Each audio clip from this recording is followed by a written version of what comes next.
Dear Katie, so much has changed, even just since you've been away. We moved into this house. I'm in a new school. Oh my God, you are so lucky you finished high school before we moved into this house. So, it's the first day of school, and there I am, introducing myself to the class, and I say that I just moved in. You know that feeling where the first moment you see someone, it's like they have a big gold star around them, and you have to get to know them? Well, there's this girl.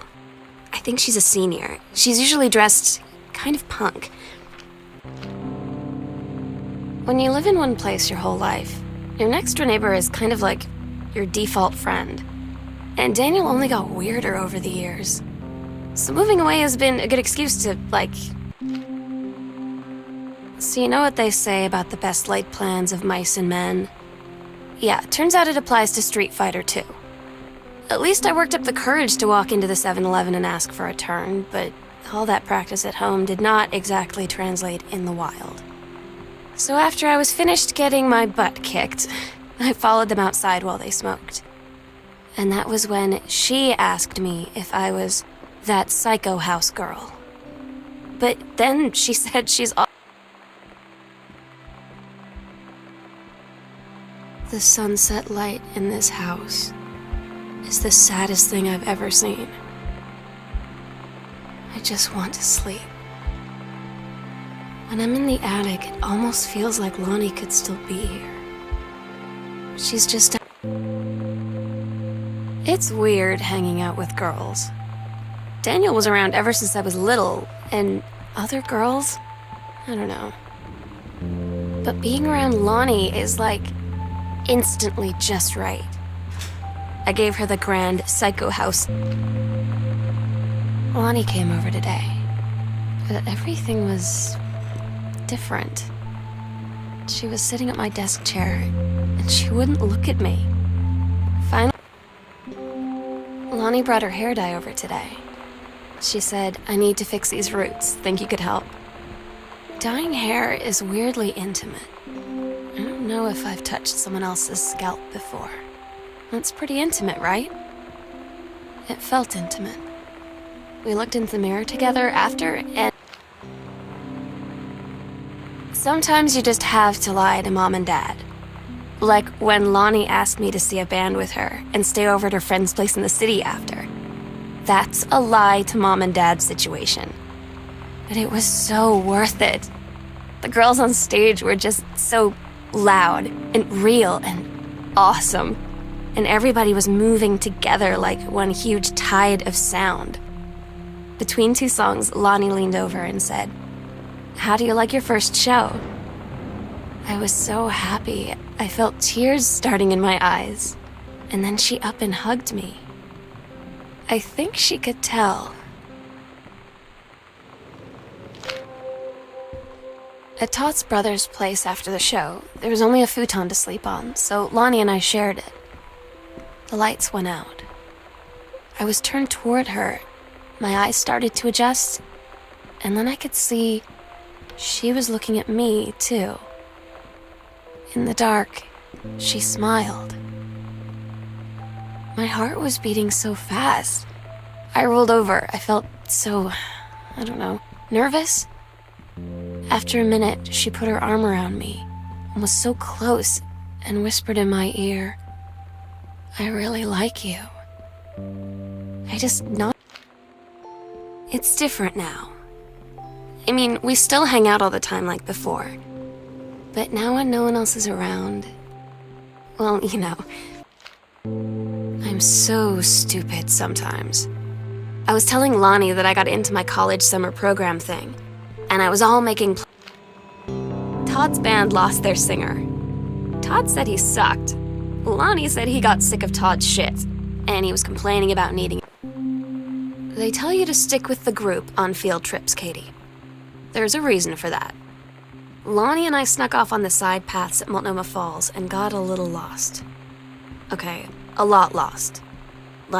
For hours.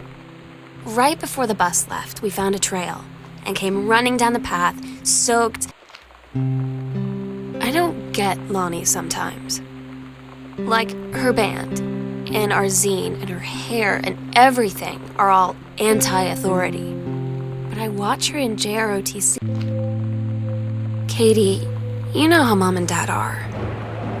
Not exactly super open-minded about things. It feels like every minute I don't spend with Lonnie, I spend worrying about them finding out about us. And what would happen if they did? You know Dad's joke about the nunnery that he'd tell whenever you brought boys? I had an interesting talk with Mom and Dad tonight. One you were never gonna need to have. I mean, you've known, right? I've known. I've known since, like, Lonnie had her going away show with her band tonight. She's so incredible on stage. When she was singing, I could practically forget everything. That we only had 48 hours left. That I don't know what. We agreed our last night together would be our happiest ever. And we'd forget tomorrow was going to come at all. It worked for a while. We had a good time seeing Oscar off, then ran up to the attic to look through our photos, to find one for Lonnie to take with her. And looking at them, Daniel finally came over to get his game. I'd been dreading it. But he brought this story with him that I wrote when we were. I asked Lonnie what she had to do to get ready to ship out for basic training. She said, not a lot, really. You're not allowed to bring anything with you. You have no possessions, no contact with the outside world while you're in basic. You just train hard every day, and then you deploy from there. So, they'll just send her away. To who knows where. The other side of the country? The other side of the world? My mind, can't process it. That she's really going to be gone. Just gone.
Meow meow.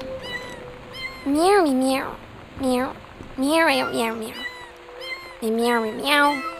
Meow meow meow. Meow meow meow meow meow meow meow. Meow meow.